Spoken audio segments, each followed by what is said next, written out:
profesor Jim Suriel nos ofrece ahora el informe del tiempo para este viernes y el fin de semana. Adelante, Jim. Muchísimas gracias, muy buenos días. Vamos a tener en las condiciones meteorológicas de República Dominicana el dominio de un sistema de alta presión. Desde hace 2 días se ha ubicado justo al norte de la región caribeña y ha generado ráfagas de viento que han llegado hasta el territorio nacional. Además de las ráfagas, ha incrementado el oleaje en toda la costa atlántica, oleaje muy peligroso que permanecerá por lo menos hasta mañana, disminuyendo el domingo. Así que mucha atención desde la isla Saona hasta Montecristi, porque tendremos olas entre 8 a 10 pies de altura con rompientes mayores. Todas las pequeñas y frágiles embarcaciones deberán permanecer en puerto, pero también en el Mar Caribe hay un sistema de baja presión que está generando oleaje muy anormal en todo el perímetro costero caribeño. Este mismo sistema de alta presión está generando este flujo de vientos que llega desde el Atlántico e impulsa fragmentos nubosos hasta nuestro país para así generar algunas precipitaciones entre moderadas y fuertes. Hoy tendremos la producción de lluvias dispersas, en la tarde también la posibilidad de algunos aguaceros en diferentes zonas de República Dominicana y ahora en la mañana, sobre todo hacia el sur, sureste, hacia el este, noreste y parte de la región norte, podrían ocurrir algunas precipitaciones moderadas. Los fragmentos nubosos mañana seguirán llegando hasta nuestro país, por lo que podrían continuar las lluvias en la tarde y también durante la noche. Será para el domingo que disminuye el potencial de estas precipitaciones en República Dominicana. Y así seguiremos con estas ráfagas de viento durante el fin de semana incidiendo en República Dominicana. Estas han sido las informaciones meteorológicas. La palabra precipitaciones a veces preocupa un poco en el informe, sobre todo de fin de semana. Gracias, profesor. Regresamos con más de Despierta con CDN. Gracias a ustedes por estar con nosotros. 7:34 minutos de la mañana. Revisamos sus comentarios en Facebook Live rapidito por aquí. Ahí está Minerva de la Cruz, quien nos manda buenos días y bendiciones. También Héctor Franco habla de aranceles. Tenemos varios interlocutores que podrían ayudarnos ante Donald Trump para ayudar a disminuir y a quitarlos, tal como el equipo, la familia Rainieri, los de Grupo Central Romana, otros importantes actores, dice. Perdón, en el caso del congresista Adriano Espaillat no es conveniente por su posición frontal contra Trump y los republicanos. Dice, las marchas las están descalificando como expresión genuina del pueblo. Sugiero que esos actores se calmen. Feliz fin de semana. También Norma Pérez Encarnación, felicidades a todos. Amén, gracias. Pedro Celestino Rodríguez con nosotros desde Mao. Cristian Segura, buenos días, feliz inicio de semana, del fin de semana. Viernes de Cuaresma. Mil bendiciones y saludos para Catherine, ese color negro. Gracias, mi amor. Un abrazo desde Santiago Villa Olímpica. Está por acá Cibao Alonso. Bendiciones nos manda. José Ramírez también, desde las Islas Vírgenes. Dice, Trump es un negociante. Habló de 25% y lo bajó a 10%. El muchacho más travieso, dice. Comenta por acá Yanesi. Dios les bendiga a todos. Te dice Jocelyn Martínez. Genaro Álvarez Camacho, desde New Jersey. Siempre con ustedes, por favor. Me imagino que querrá decir que no dejemos el seguimiento del caso del niño de Manabao. No. De hecho, hoy tenemos un nuevo contacto precisamente con la Dirección de Defensa Civil de La Vega para que nos amplíe sobre los detalles de la búsqueda. Estamos particularmente atentos desde el 30 de marzo. Está extraviado este pequeño Roldán y Calderón de apenas 3 añitos. Así que gracias por estar con nosotros pendientes de eso, Genaro. Jeffrey Rodríguez nos manda bendiciones y buen día. Dice temperaturas agradables en la mañana de hoy desde Las Terrenas. También dice que el presidente con el tema, dice Francisco Marte, que el presidente con el tema de los aranceles está con el dicho mal de todos, consuelo de tontos. Más o menos eso era lo que comentábamos al principio. Jocelyn Martínez dice que oramos por el niño. Gracias, así es. Y para ver, ¿qué más? ¿Alguien se me escapó? No lo sé, pero si se me escapó, lo siento mucho. Un abrazo y feliz fin de semana. Son las 7:36 minutos. Vamos con noticias. Bueno, la República Dominicana continúa evaluando el impacto de la decisión del presidente Donald Trump de establecer un arancel de 10% a las importaciones. Carolyn Cuevas nos cuenta además sobre la preocupación que tienen los empresarios dominicanos. Aunque se encuentra inmerso en el análisis de la nueva carga arancelaria dispuesta por Donald Trump contra varias naciones, incluida República Dominicana, el presidente Luis Abinader adelanta que la medida pudiera resultar positiva para el país. Indicó que están estableciendo mecanismos de comunicación bilateral a fin de negociar unos aranceles que entiende deben contener sus excepciones. Nosotros estamos en una posición relativamente ventajosa en relación con los demás países. Ustedes pudieron ver la posición. De todas maneras, el gobierno va a evaluar y va a tener una conversación bilateral con el gobierno de Trump porque parte en los mismos proyectos de ayer vemos algunas confusiones que quizás no nos deben de aplicar el 10%. Como está presentado. Las autoridades también anunciaron la creación de una mesa multisectorial que integre la industria nacional y zona franca, uno de los sectores que resultarían más afectados de entrar en vigencia este arancel del 10% el próximo sábado 5 de abril. A grandes rasgos son impuestos globales. La República Dominicana tiene el más bajo. Hay otros países competidores de nosotros en diferentes rubros que tienen medidas arancelarias más altas, pero hay que ir al detalle y todavía es muy temprano. Estamos organizando una mesa multisectorial para ver la profundidad y el impacto de esto. Aunque ven cierta ventaja competitiva, los empresarios expresan preocupación. ¿Cuál es el principal temor aquí de esta medida o el principal reto? Que en México y Canadá no se le aplique un arancel similar. Todos los que exportan la zona franca y las industrias nacionales estarían siendo afectados siempre y cuando, porque lo que es igual no es ventaja, siempre y cuando los otros países que han sido afectados con la medida no queden con un arancel por debajo nuestro. El mandatario dominicano también destacó el empeño de esas exportaciones y descartó que pudieran verse mermadas con esta nueva imposición de Trump. Carolyn Cuevas, CDN. Parece que el sentido común impera en cuanto a la mesura y la prudencia que se tiene que hacer, que se tiene que tener al momento de emitir declaraciones al respecto. A propósito del Día de concienciación sobre las minas antipersonales, que es hoy, 4 de abril, el periódico El Caribe editorializó sobre eso. Estamos transitando sobre un campo minado arancelario. Ya lo saben. Y entonces es prudente la prudencia. Eso es justo lo que necesita. Y qué bueno que la clase política está en sintonía también y que todos los economistas están claros, porque lo pertinente, y van a tener todo el fin de semana para hacerlo, es estudiar, analizar y ponderar. Pero el lunes al gobierno que comunique lo que se está estudiando y lo que se piensa hacer. El estudiar y el decir veremos no se puede quedar ahí solamente, porque tenemos nosotros como ciudadanos que saber qué va a pasar, porque como ciudadanos, al igual que el gobierno, compartimos las preocupaciones que comparten también el empresariado, la academia, los periodistas y todo el mundo. El mundo está transitando un momento aciago y solamente la prudencia nos puede permitir transitarlo correctamente. De eso, Federico, ahí decía Bracha, el punto que además del 10% que le han puesto de arancel a las exportaciones dominicanas, la otra variable de las tantas, una variable que impacta a la República Dominicana, y es que si México y Canadá se quedan sin ese impuesto, como hasta ahora ha ocurrido. De hecho, la prensa internacional ayer reportó la alegría que mostró la presidenta de México, Claudia Sheinbaum, cuando Sheinbaum. Sí. Lo que pasa es que nos acostumbramos a decirle así, porque así dice incluso en su cuenta de redes. Claudia Sheinbaum. La presidenta más popular, según Trump. Sí. Entonces, ella estaba muy contenta porque dice, bueno, nosotros nos manejamos.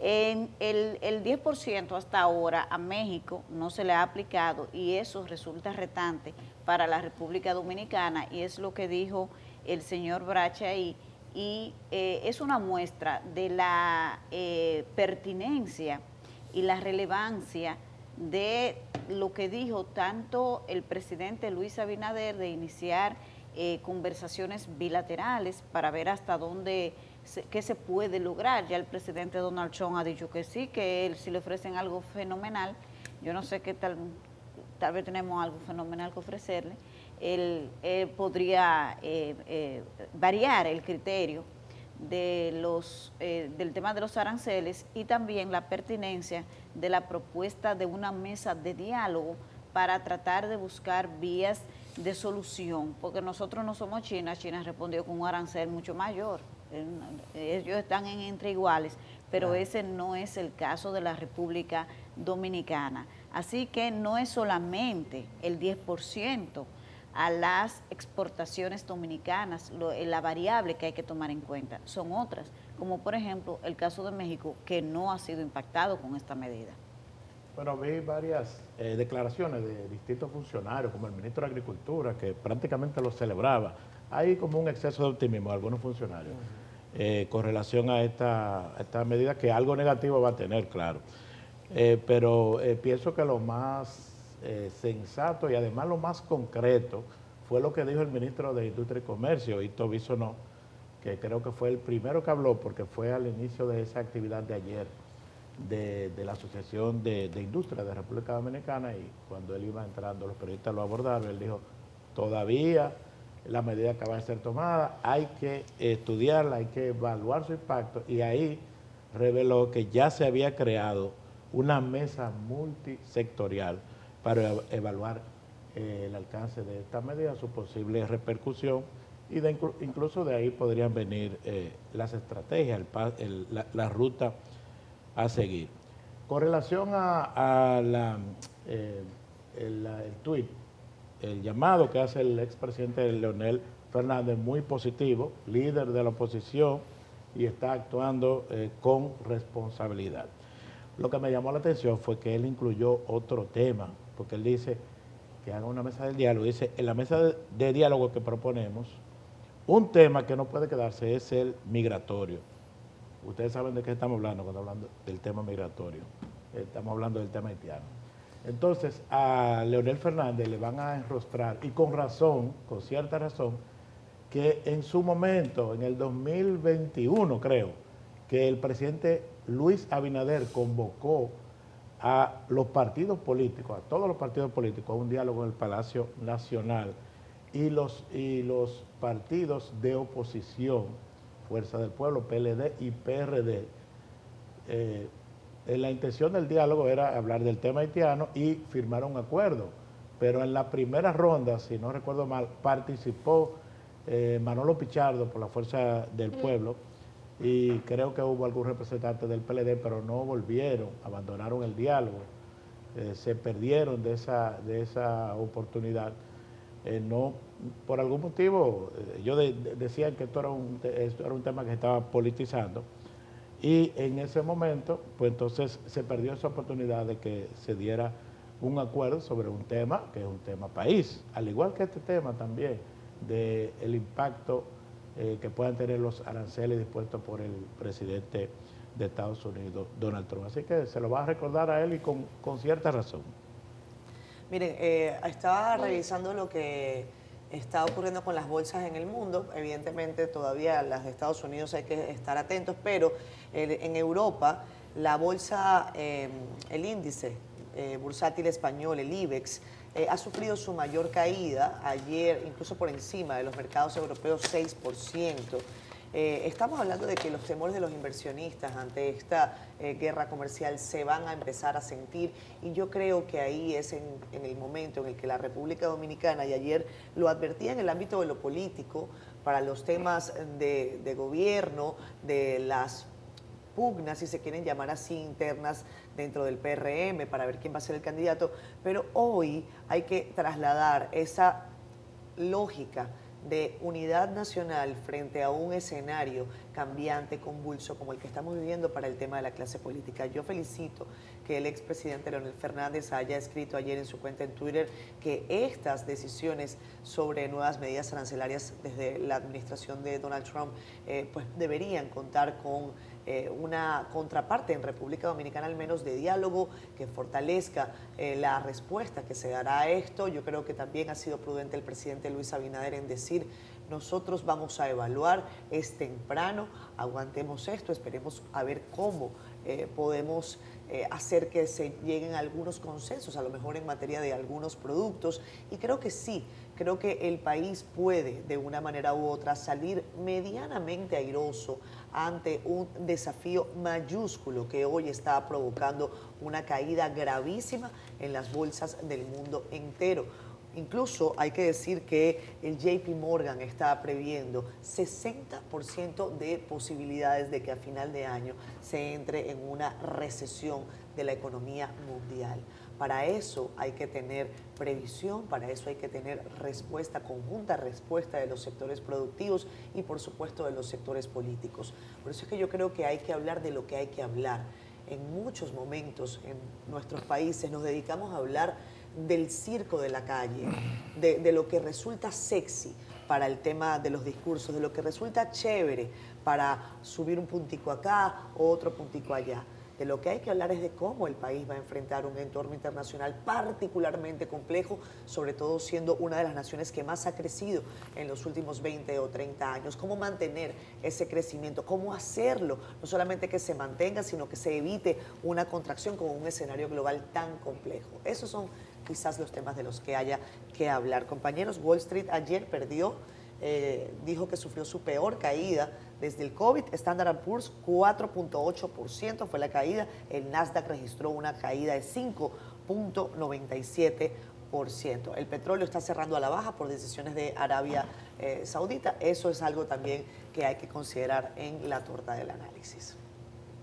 Seguimos con más noticias. Sí, ¿Vamos para Manabao ya? Todavía, sí, ya toca Manabao, pero ya Manabao, bien, miren, ustedes saben que esta desaparición del niño de 3 años en Manabao, en Jarabacoa, tiene a todo el mundo como preguntándose, bueno, se lo tragó la tierra. Y las autoridades de los organismos del Estado continúan la búsqueda y más de 150 personas están involucrados para dar con el paradero del niño Ronaldi Calderón, que esto pasó desaparecido desde el pasado 30 de marzo en Jarabacoa, en La Vega.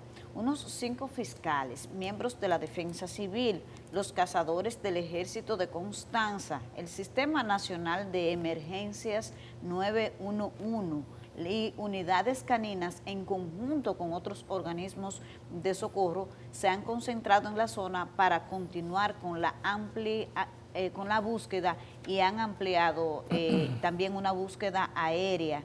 Se ha sumado a todo este esfuerzo de las autoridades para dar con el paradero del niño Ronaldi, desaparecido desde el 30 de marzo. Todo el mundo se cuestiona, todo el mundo comenta, dice, pero ¿qué pudo haber ocurrido aquí? Se lo habrá tragado la tierra, porque la lógica, el análisis lógico de lo que pudo haber ocurrido en ese escenario, como que no indica nada. Además, si ocurrió algo fatal, ¿cómo no aparece el cuerpo? Entonces son muchas las variables y la preocupación. Pero sobre todo este tema sigue poniendo la atención con el tema de los desaparecidos, lo que está ocurriendo en la República Dominicana, que aunque a raíz de lo que ocurrió con la turista india en Punta Cana, que fue un tema bastante llevado, bastante discutido en los medios de comunicación, el presidente dijo que no, que ahora no se desaparecen más personas, explicó, dio unos datos, pero presidente, cada día ocurren casos y van a los medios de comunicación y como que es imposible decir que las desapariciones no son un tema que generan preocupación y que la gente percibe un aumento de estos casos. Tenemos en línea, vía telefónica, a Jacqueline Polonia, directora de la Defensa Civil en La Vega, para conocer las últimas actualizaciones de este operativo de búsqueda del niño Ronaldi Calderón. Buenos días. Buenos días a todo el equipo. Como ustedes mismos han explicado, todos los organismos estamos haciendo un trabajo arduo en lo que es la búsqueda, en conjunto también con lo que ya es la parte de investigación. En estos momentos ya nuestro personal está entrando a la zona para dar por repetida quizás alguna zona, pero para no dejar nada pendiente en alguna zona de rastreo.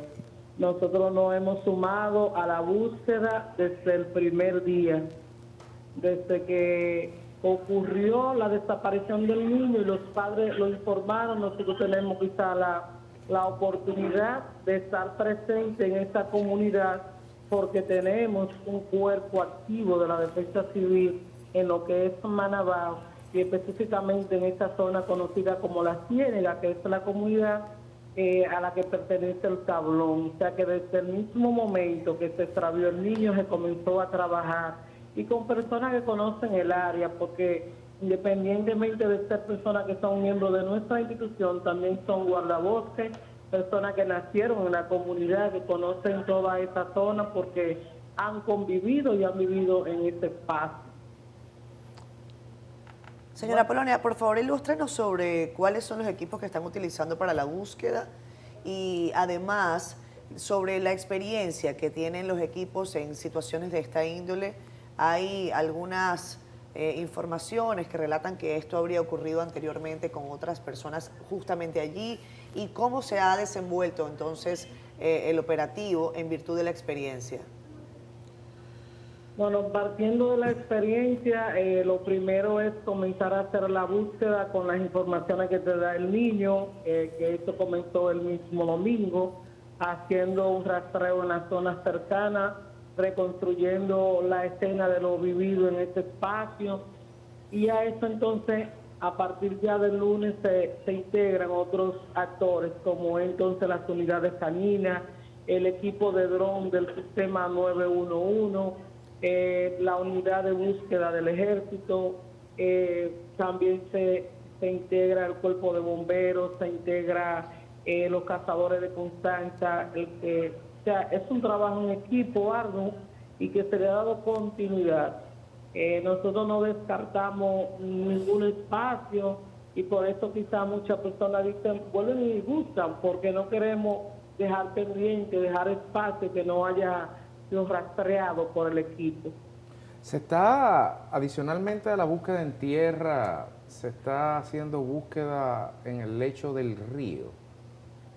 Esta fue la primera área que se buscó el domingo. Ya. O sea, el mismo domingo en la tarde hasta las 11 de la noche se hizo la búsqueda en agua.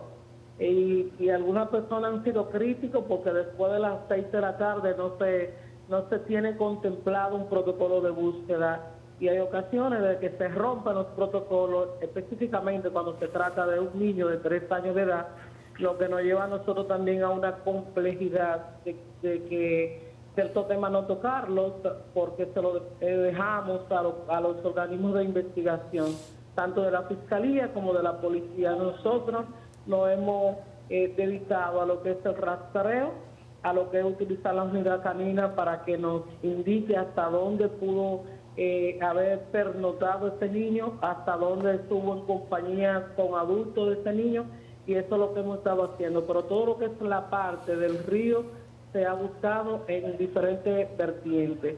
Y eso que el río tiene un recodo, lo que te indica que hay una parte que no puede pasar, al menos que no haya una creciente que esté desbordada, no puede pasar un cuerpo, se quedaría atrapado. No obstante a eso, se han hecho todos los recorridos en el río arriba y río abajo, para no dejar de lado de que el niño pudiese haber tropezado y poder caer en una zona. A nivel de protocolo, precisamente, como usted señalaba, y ya esto no me refiero a este caso particular, sino a los protocolos que están escritos, cuando ocurren estas tipos de situaciones, y seguramente eso fue lo que pasó también en Bávaro la semana antepasada, ¿cómo se estructura la centralización, la dirección, la coordinación de la búsqueda? Porque ahí hay militares y ahí hay drones, entonces, ¿quién coordina? ¿Quién es el dueño, el jefe, el responsable de la coordinación de la cadena de mando completa para articular a las diferentes agencias, como la Defensa Civil que está ahí, como el Ejército, el 6º Batallón de Cazadores, como otros organismos del Estado, quién es el que tiene los perros? ¿Cómo se organiza eso? Mira, en principio, por la forma estructural en la que estamos organizados y al estar dentro de la comunidad, quizá casi siempre la defensa civil y los bomberos seamos los primeros en llegar a la escena. Cuando tú entiendes que la problemática o la situación de búsqueda es un poco más amplia, entonces tú haces una solicitud ya a otros organismos. Pero en este caso específico, donde hablamos de un menor, y donde se entiende que hay que tomar otra dirección, aparte de la búsqueda, hay que integrar lo que es la parte de la investigación, entonces entra la Fiscalía y la Policía, y ellos tienen como un manejo entre ellos también nos pueden dar algunas direcciones donde que hiciéramos alguna búsqueda después de hacer algún tipo de investigación, pero lo que es ir estructurando las agencias que vamos trabajando, se comienza con estos organismos que llegaron, se vamos integrando y la responsabilidad ya de la coordinación, ya ahí comienza lo que es el comité de emergencia para trabajarlo. Y ahí entonces se van integrando las demás agencias cuando se activa ya lo que es el COE. Señora Polonia, ¿cuántas desapariciones o cuál es el reporte de personas desaparecidas o extraviadas en esa área específica del país? ¿Cuál es el reporte que ustedes tienen? Bueno, específicamente en la zona de Manabá, ustedes saben que el caso más reciente, aparte del niño, es el caso de Lolo, que ha tocado todo el país y un poco más, pero en unos 8 años se tiene una información de que han desaparecido 1 a 4 personas en la zona. Y en otros parajes correspondientes, porque usted la competencia de usted es de La Vega, ¿en otros parajes de La Vega se han verificado ese tipo de desapariciones o están concentradas en ese punto, de acuerdo a los registros? O sea, hemos tenido personas desaparecidas, niños desaparecidos, pero no siempre con un final feliz, pero sí hemos encontrado el cuerpo de las personas que hemos estado buscando. ¿Pero desaparecidas permanecen 4 personas en esa área en los últimos 8 años? No ha sido costumbre, no ha sido normal. Bien, señora Jacqueline, quiero preguntarle también, antes de irnos a la pausa, ¿cuál es el trabajo que se está haciendo con la familia del menor? Sé que hay un acompañamiento de las autoridades. ¿Ellos siguen en el área? ¿Qué es lo que procede en estos momentos cuando ya son 5 días desde la desaparición ya de este niño? El Ministerio de Niñas, Niños y Adolescentes se ha encargado de esa parte y nosotros ya de esa parte nos desvinculamos porque es una parte muy delicada, aunque sí estamos conjuntamente con la Fiscalía y con los organismos de seguridad, pero no tocamos esa parte ya investigativa en lo que es los medios de comunicación porque ya eso le compete a ellos dar ese tipo de declaraciones. 2 situaciones técnicas precisas, señora Jacqueline. El área de búsqueda, ¿de cuántos kilómetros, tareas? ¿Cuál es la dimensión del área de búsqueda que se comprende de qué punto a qué punto?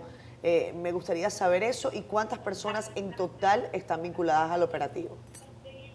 Ustedes saben que es una zona protegida, porque estamos hablando de una zona próxima al Pico Duarte. Se han hecho unos 4 kilómetros a la redonda y hubo un momento que teníamos más de 200 personas en la búsqueda porque personas de la misma comunidad estaban sumadas. En la actualidad unas 150 personas están en la búsqueda compuesta por los diferentes organismos. Bien. La entrada de representantes del Ministerio Público, porque he visto fiscales, estuvo Olga Diná, ¿ha representado algún cambio en cuanto a la ruta que ustedes han trazado? O sea, ellos han hecho alguna intervención, alguna recomendación. Nosotros informamos cuál ha sido nuestra área de búsqueda y hasta qué hemos encontrado en el lugar. Y ya lo que son las autoridades van determinando cuáles áreas entiende que debe cerrarse un perímetro. Entiendo que es un poco molesto a veces a la misma prensa sentir que no pueden penetrar al área, porque yo sé que todos tenemos un interés común de que aparezca el niño, de llevar la información inmediata, pero ustedes saben que en estos casos, como lo que estamos manejando, mantener una escena, colaborar y escuchar forma parte de este trabajo. Y sí, el trabajo en conjunto con la magistrada ha tenido una dinámica y también ha tenido un antes y un después para lo que es el espacio, y el perímetro a trabajar. Bien. Bueno, gracias. Muchísimas gracias, señora Jacqueline. A la orden siempre. Bueno, vamos a continuar con otras noticias, compañeros, y es que, como les decíamos al principio del programa, a partir de este domingo entrará en funcionamiento el nuevo peaje del kilómetro 32 de la autopista Duarte, el cual consta de 22 carriles. El costo va a aumentar de 100 a 200 pesos, o sea, 100 pesos en cada dirección para los automóviles, al menos. D'Angelo Reed nos cuenta. Con una inversión superior a los 600 millones de pesos, el fideicomiso RD Vial entregó la estación de peajes más grande del país, con 22 carriles en ambas direcciones, todos con acceso a la modalidad de paso rápido. Su director, Ostos Rizik, asegura que la obra forma parte de un ambicioso proyecto de modernización de todos los peajes en el país. De estos 11 carriles en cada sentido, 5 con carriles exclusivos de paso rápido, pero todos los carriles van a contar y cuentan ya con los lectores del paso rápido. O sea que todos los carriles de la estación nueva de la Duarte están hábiles para paso rápido. Por eso hemos trabajado para incentivar su uso y así poder descongestionar las estaciones de peaje en todo el país, convirtiéndose esta en la estación más grande del país, por donde se estima el tránsito de unos 150,000 vehículos cada día. Con el doble sentido, con el costo de la nivelación que se ejecutó unos meses atrás, 100 pesos ida, 100 pesos vuelta, y con una infraestructura en todo su entorno lista para comenzar a funcionar. Con el traslado de la estación del kilómetro 28 al 32 se reduce en un 30% el flujo vehicular que se dirigía al municipio de Pedro Brán. Este gobierno, a través de RD Vial, ha intervenido a esta autopista Duarte hasta Santiago y un poco más, con más de 30,000 millones de pesos. Eso ha venido de las recaudaciones de los peajes. Pero no solamente eso, sino que también con la recaudación de este peaje se hará 3 elevados en la zona de la entrada de Santo Domingo hasta el 9. El funcionario anunció que a pesar de que entrará en funcionamiento este próximo domingo, se otorgará una gracia el jueves y el domingo de Semana Santa. D'Angelo Reed, CDN. Bueno, nos perdonaron la Semana Santa. Siempre lo hacen. Perdonaron la Semana Santa. Interesante lo que comentaba Federico al principio sobre este particular, y es que se va a hacer con el recurso, ¿no?, del peaje. Se habla de 2 nuevos puentes, de 3 nuevos puentes. Y yo creo que sí, que es más que necesario. Nada más los que transitan por ahí saben el pandemonium que ya se suma a el todavía inconcluso kilómetro 9, que significa salir de la capital.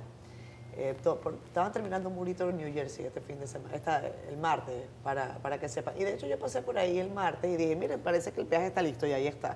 Un día después entonces lo vemos culminado. Si eso se va a trasladar al bienestar de la gente, de los ciudadanos que transitan por esa vía, yo creo que la gente lo puede comprender. Sin embargo, hay que decir que el incremento es importante y vamos a ver probablemente una resistencia inicial al pago del peaje, así como ha ocurrido con otros peajes del país. Por cierto, que lo dejaron sin efecto el resto de los peajes del país, compañeros, no lo registro. El peaje de las Américas sigue estando en 60 pesos. O lo subieron. Ahora mismo deberían subir todos. Deberían subir todos, exactamente. Pero aunque, y eso es parte de la gran falencia, que es la comunicación. Claro. Porque el tema del peaje es una tasa para digamos, para recibir o mantener un servicio. En este caso, el servicio es tener carretera. Claro. Entonces, si este peaje tiene sentido, si este peaje es para la carretera Duarte, que comienza en el 9 y termina en Montecristi, porque no hay otro peaje, Por lo tanto, el costo de ese peaje tiene que ser más largo porque la capa asfáltica de la vía completa es mucho mayor que tú ir desde el aeropuerto hasta Punta Cana, que es más pequeña, que hay otro. Entonces, los peajes no necesariamente tienen que ser el mismo valor. No, claro. Lo que hay que hacer es comunicar este tipo de cosas de manera anticipada, de manera con tiempo, y como dijo el director de la fiduciaria, Andrés Van der Horst, una aclaración muy buena, porque él señaló lo que se está haciendo con eso y lo que se va a hacer con eso. Ahora, eso hay que también explicárselo más a la gente, y porque si la gente sabe lo que va a recibir a cambio de lo que tiene que entregar, y sobre todo el cronograma de la ejecución de en cuánto tiempo va a recibir lo que le van a devolver, pues el sentido común se va a imponer.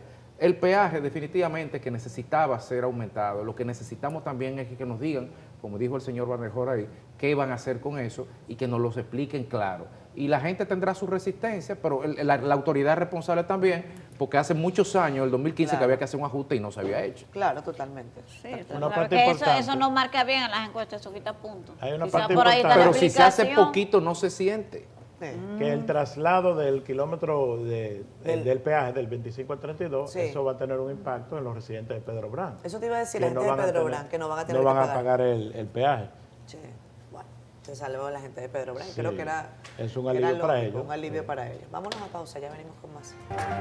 8:16, seguimos aquí en Despierta con CBN y como todos los viernes estamos con el doctor José Miguel Gómez, nuestro psiquiatra, escritor además, están sus libros en venta en Amazon, recuérdense.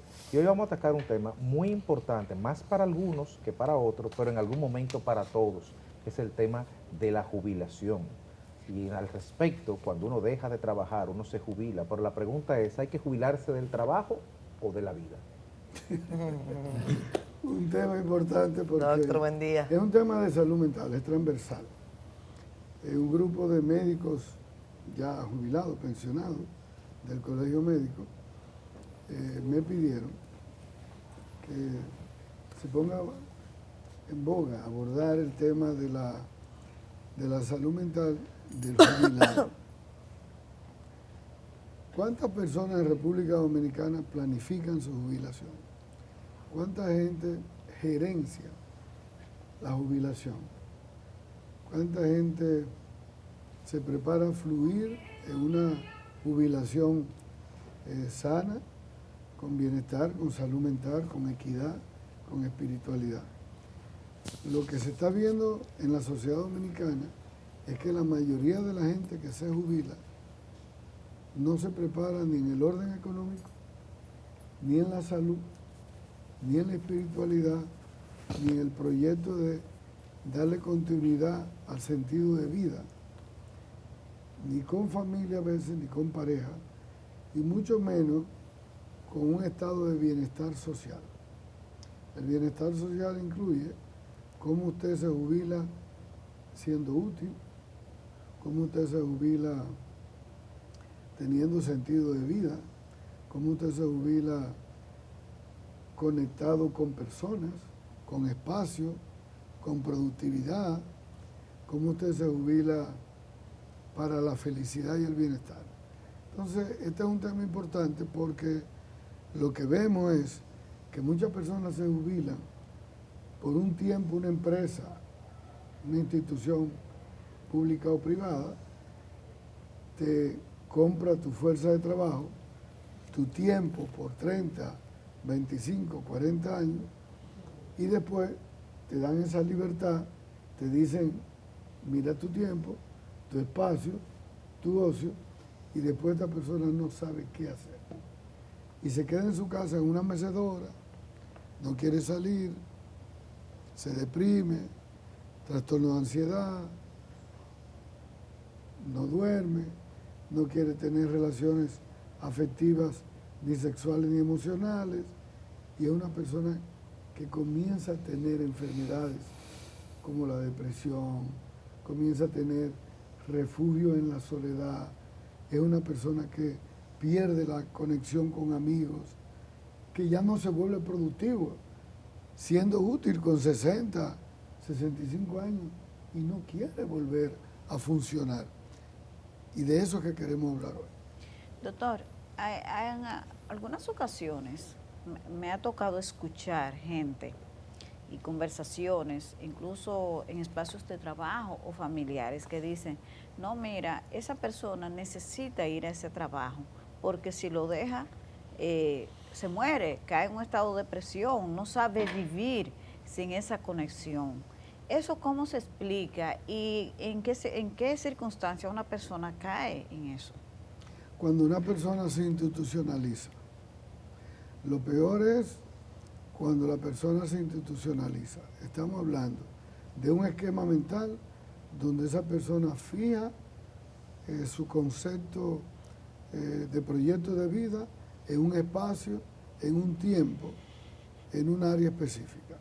Fíjate que cuando hablo de institucional en una persona, es como el que está preso, que todos los días sale, se agarra de los barrotes de la celda y mira hacia el frente. Y dura 30 años, 20 años preso, y cuando le dan su libertad, o hace algo para volver a la cárcel, o aprende a vivir en la cárcel, porque ya perdió las habilidades sociales de socializar hacia afuera. Entonces, una persona institucionalizada es una persona que cree, que tiene un sistema de creencias absurdo, limitante, de que cree que su proyecto de vida y la vida se suscribe en ese trabajo, en esa área. Y su razón de existencia es esa. Entonces, cuando lo pensionan, no quiere hacer otra cosa, no aprende a hacer otra cosa, incluyendo que pierde una de las razones trascendentales de un ser humano, que es el sentido del voluntariado. Fíjate que tú dices, pero tú puedes ser voluntario en algún área de tu vida. Tú aprendiste a ser maestro, médico, lo que sea, tú puedes ayudar a los demás, tú puedes seguir siendo útil. Usted es un atleta, usted es un pelotero, forme niños, haga algo, pero tenga sentido de voluntariado, tenga compromiso social, sea altruista, sea solidario. No, esa persona cree que ya su vida cambió, y por eso digo que más que jubilarse, también se jubiló de la vida, y eso es problemático. Doctor, pero... Adelante. Mire, usted ahorita hablaba de prepararse para jubilar.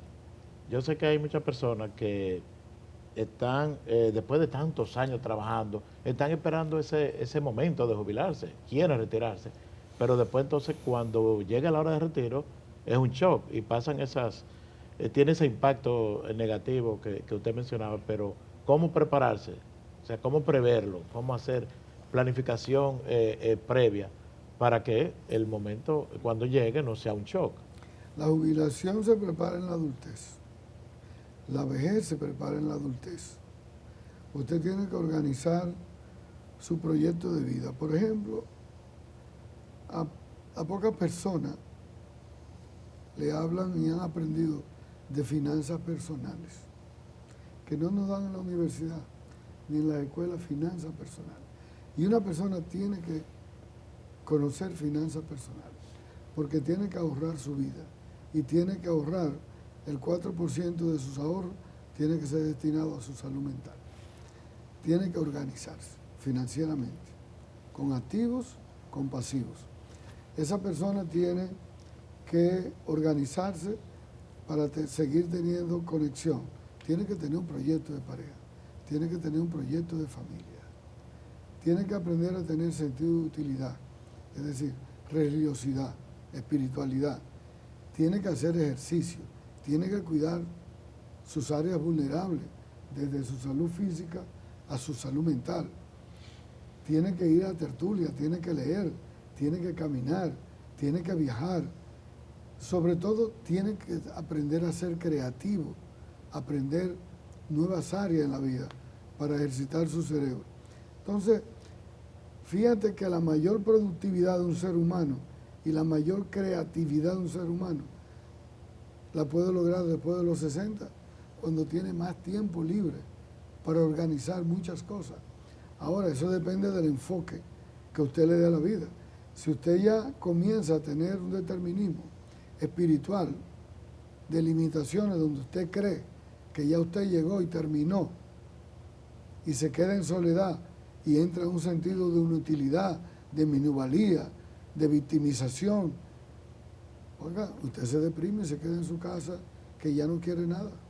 Doctor, y qué bueno que usted ha traído este tema, porque en muchas oportunidades se hace cualquiera la pregunta de ¿qué soy? No solamente qué soy, sino que lo que hago no es lo que soy. Y lo que mucha gente hace es que cree que es lo que hace. Y cuando dejan de hacer, pues entonces ahí viene el descubrimiento del problema.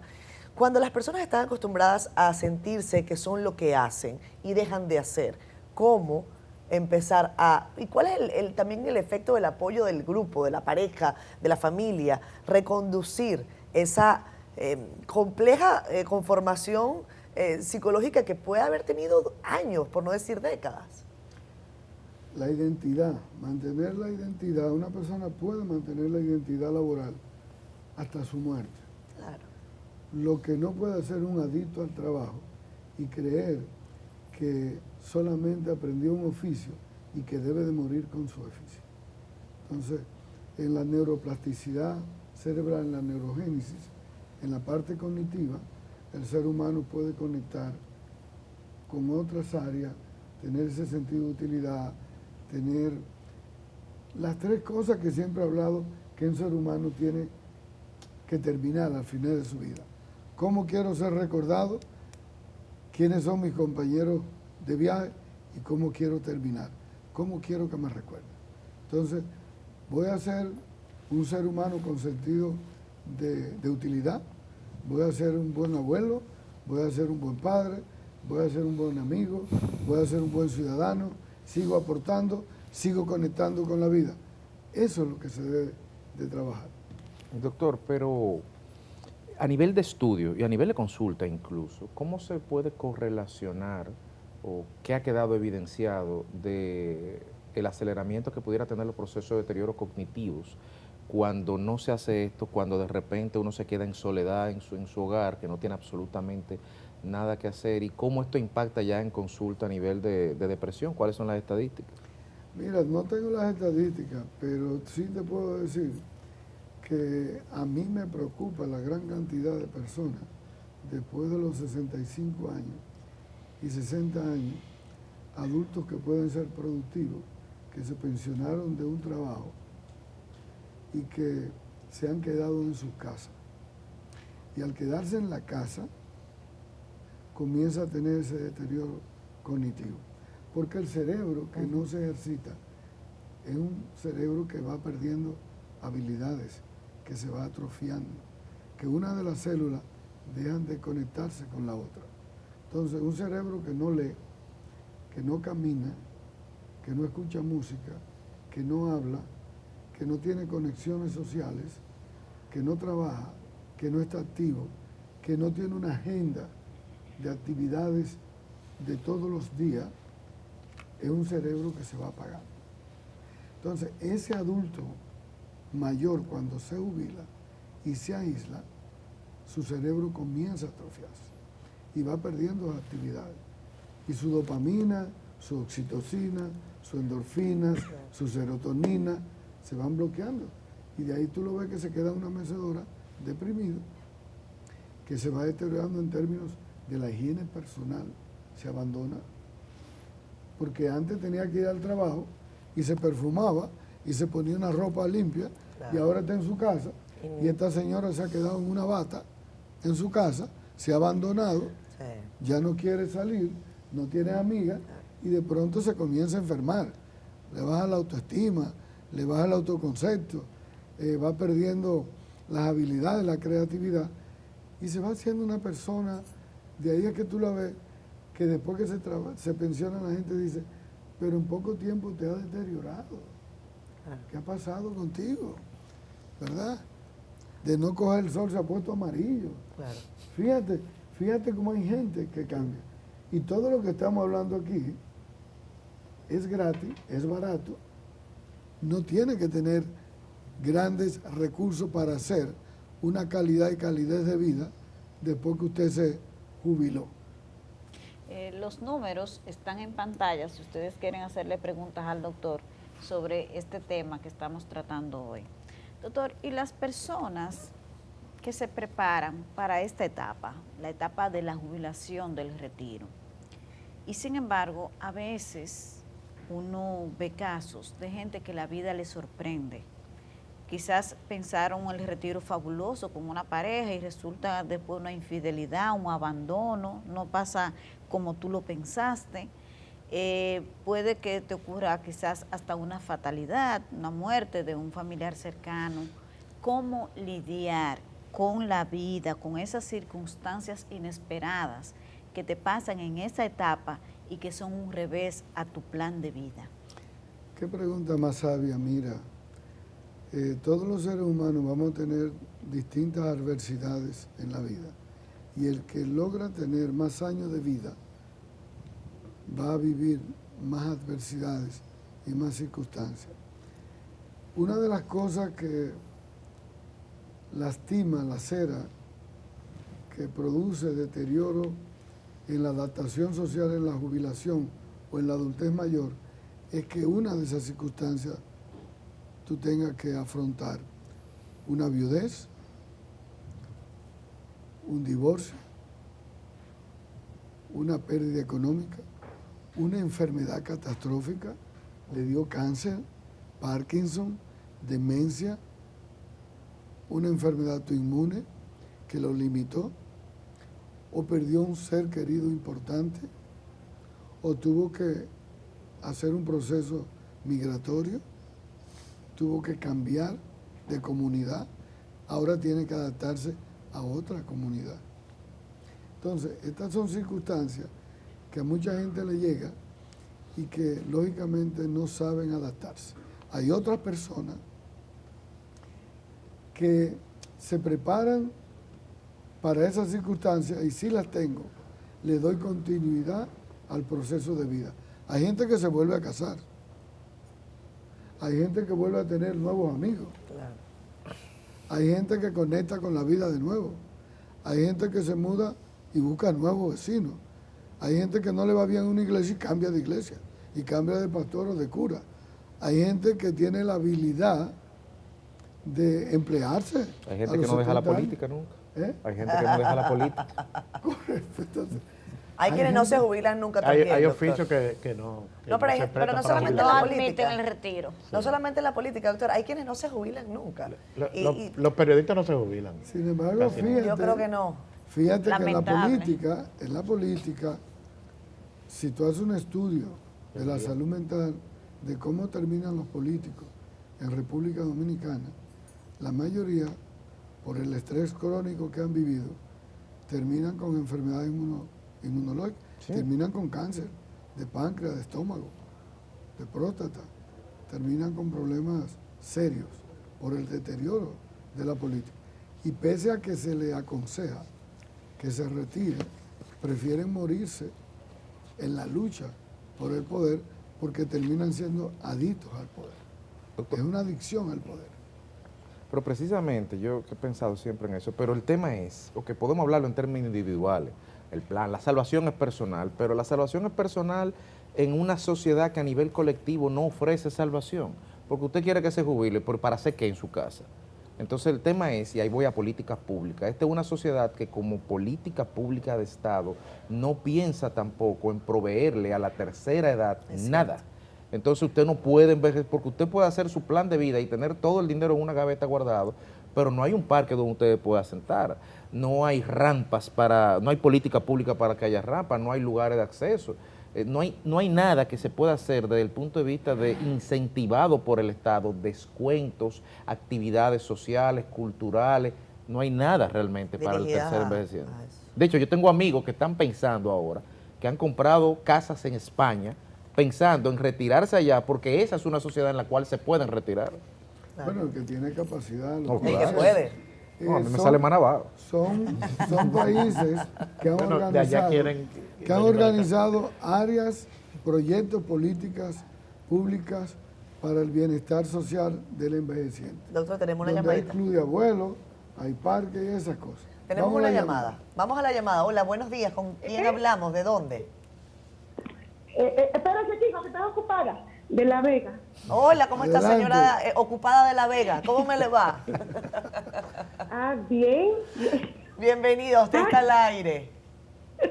Oh, disculpen. No se preocupe. Tengo no sé si una pregunta o qué, pero a ver, mi planteamiento. A ver, ayer, por ejemplo, tuve un señor que estaba conversando conmigo y me dijo, hace 10 años él lo pensionaron y 15 su esposa. Ella era gerente de un banco y él era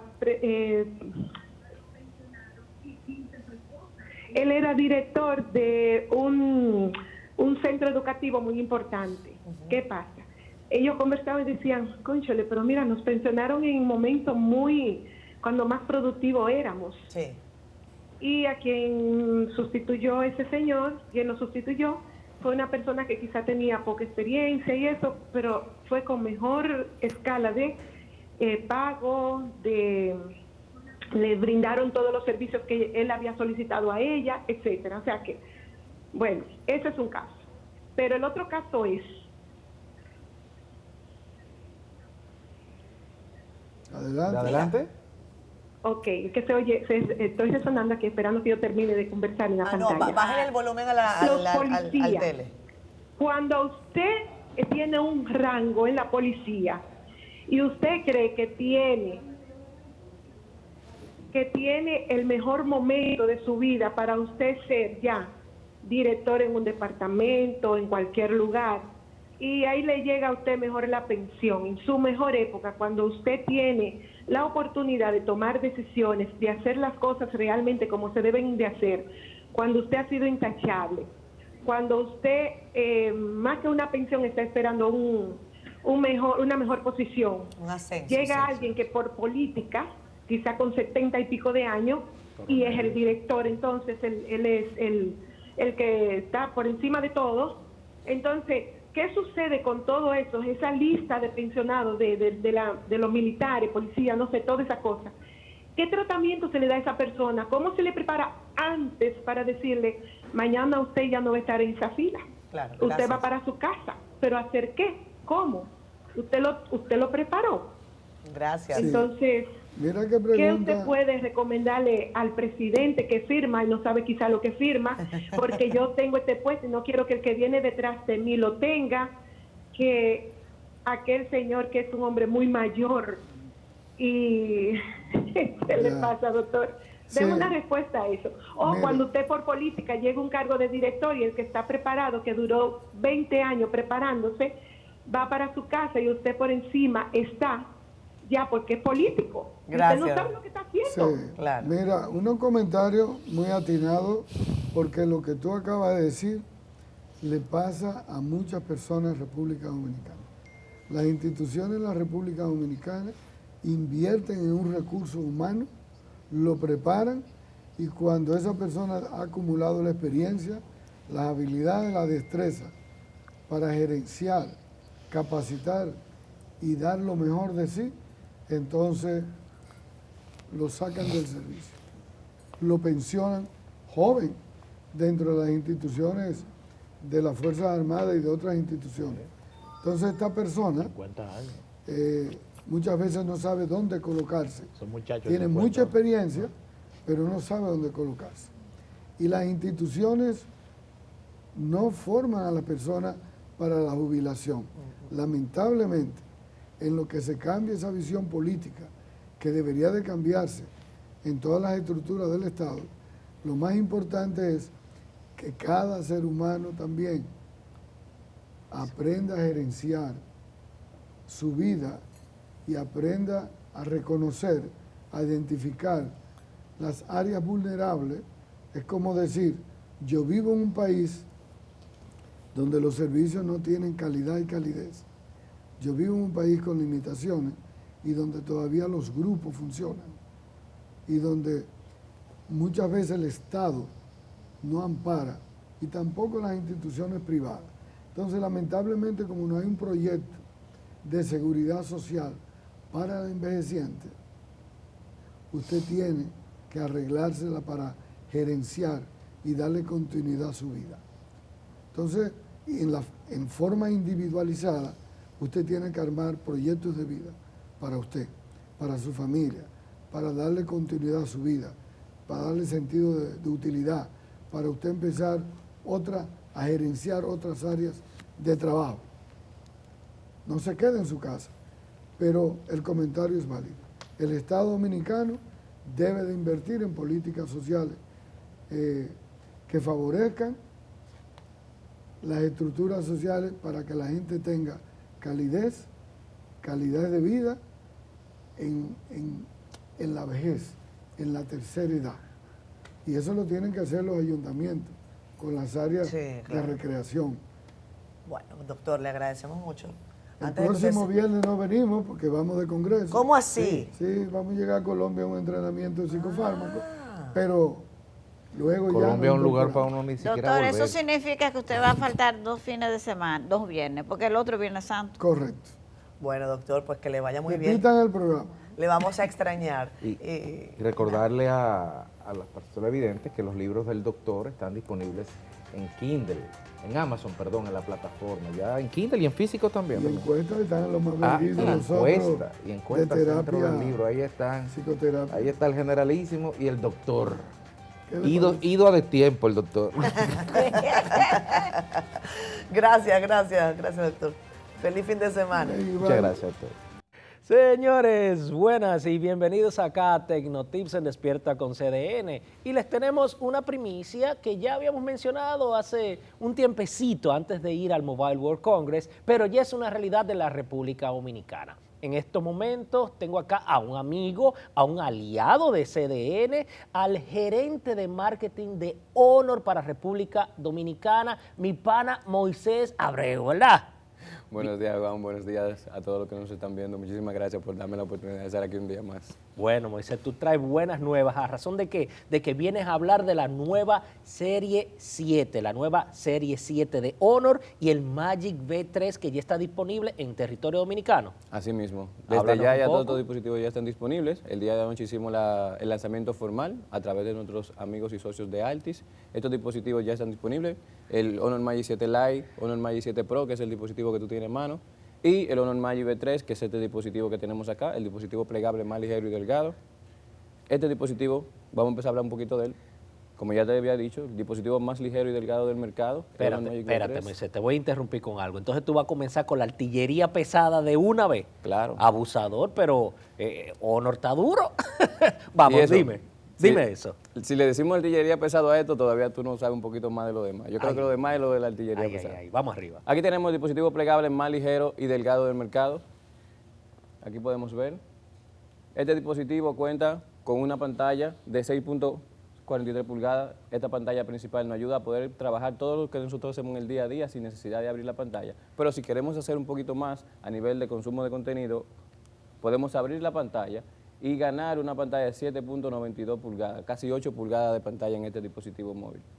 Wow. Y como tú hablabas, tenemos otro dispositivo dentro de la gama, y yo creo que este es nuestro caballito de batalla, el Honor Magic 7 Lite. Este dispositivo le hemos llamado el campeón. Campeón por su resistencia, campeón por su batería. Primer dispositivo con 6.600 mAh en una batería de silicio y carbono de tercera generación, sin afectar también su tema de diseño. Si podemos ver un dispositivo bien ligero, bien delgadito, con 6.600 mAh en su batería. Te voy a interrumpir antes de que tú sigas atacando, porque tú viniste con el cuchillo en la boca, literalmente.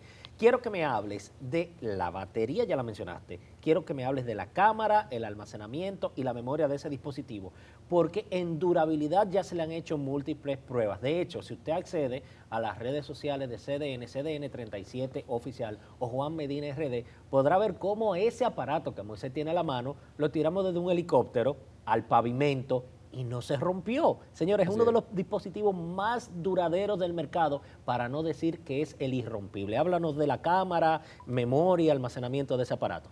Cuando tú iniciabas la entrevista, tú decías que empecé por el plato fuerte, pero yo creo que el plato fuerte de nosotros es este. Ay. Este dispositivo es un dispositivo gama media, un gama media premium. Yo diría que uno de los dispositivos que viene a cambiar el juego. Primero, en el almacenamiento tenemos 512 GB de almacenamiento con 8 GB de RAM. Estamos hablando de un dispositivo que a nivel de lo que tenemos nacional, no hay un dispositivo con este almacenamiento. Otro punto muy importante también, la cámara. Sensor principal de 108 megapíxeles, con una obturación muy amplia. Podemos tener fotografías nocturnas muy buenas, que en la gama media no se ve mucho, sino que siempre las marcas se adaptan a los dispositivos gama alta para sacar la fotografía nocturna. Aquí traemos la fotografía nocturna en este dispositivo Honor Magic 7 Lite. Bueno, Moisés, ahora háblame de este, porque ya yo tuve muchas experiencias, señores, y la cámara de este, yo estoy totalmente enamorado de este dispositivo, el Honor Magic 7 Pro. Dame detalles de esta gema que tengo aquí en la mano. Bueno, este es nuestro tope de gama, dispositivo con el último procesador que ha lanzado Qualcomm, el Snapdragon 8 Elite, y como primicia también el primer dispositivo con deepfake, que tú puedes poder saber cuando un video tiene alteraciones a través de inteligencia artificial, en este mundo donde la inteligencia artificial todos los días va mucho más adelantada. Dame un paréntesis para poder colaborar con algo.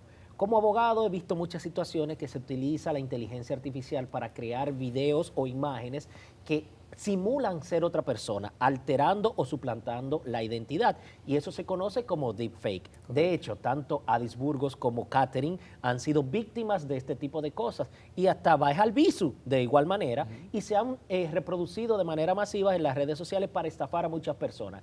Este es el único dispositivo del mercado que usted puede tener en la mano que le reconoce en tiempo real cuando un video o un archivo ha sido generado con inteligencia artificial y es deepfake. ¿Eso es lo que tú me estás diciendo? Correcto. Ok, Moisés. Es el único dispositivo con Sigue, Moisés. Y adicional a esto, tenemos una capacidad también a nivel de configuración de cámara, una cámara de 200 megapíxeles acompañada de inteligencia artificial que nos va a ayudar a mejorar esas fotografías a larga distancia. Realmente este dispositivo es totalmente increíble. Anoche en el lanzamiento hicimos unas cuantas pruebas y la gente quedó totalmente asombrada con este nuevo dispositivo.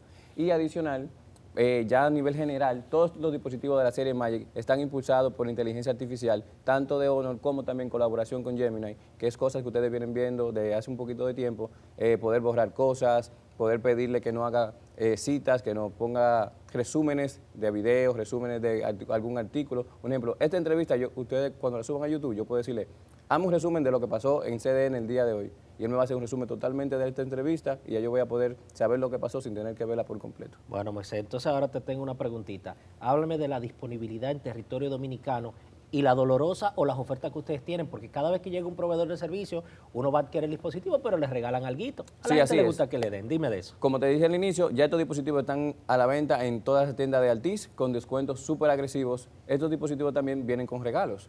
Por la compra de un Honor Magic V3 se va a llevar un Watch 4 Pro, uno de los dispositivos más tope que tenemos. No está a la venta en el país, solamente está en bundle por los primeros clientes que compren este dispositivo. Y también por el Honor Magic 7 Pro tenemos el Honor Watch 4 de regalo. Y por el Magic 7 Lite tenemos también en claro audífonos, también tenemos regalos que son lo que normalmente damos, o sea que lo que la gente necesita es pasar por su tienda, adquirir su equipo con un buen precio y regalos es lo que más hay. Bueno, Moisés, pues yo creo que nosotros vamos a cerrar, yo voy a aprovechar para meterme en el bolsillo. Señores, miren este aparato, el celular plegable más delgado y potente del mercado. Hay algo que te faltó decirlo, pero yo lo voy a decir por ti. Un acuerdo que tienen con el estudio Hardcore, ¿verdad? De París. Correcto. Para las fotografías en portrait como si fuese de estudio. Así es, lo tenemos tanto en el Magic V3 como en el Honor Magic 7 Pro también, de esta nueva gama de la serie Magic. Bueno, señores, ya ustedes aprovechen las ofertas que tiene Honor con estos dispositivos. ¿Me lo presta, Moisés, aquel que está allá? Aprovechenlos los proveedores de servicios locales, porque de verdad aquí tiene la magia con Honor. Señores, y creo que esto ha sido todo por el día de hoy. Esto ha sido toda la entrega que tuvo Despierta con CDN, y el próximo lunes sintoniza CDN de nuevo, que estaremos aquí activos. Bien, así es. Hasta la próxima. Muchas gracias.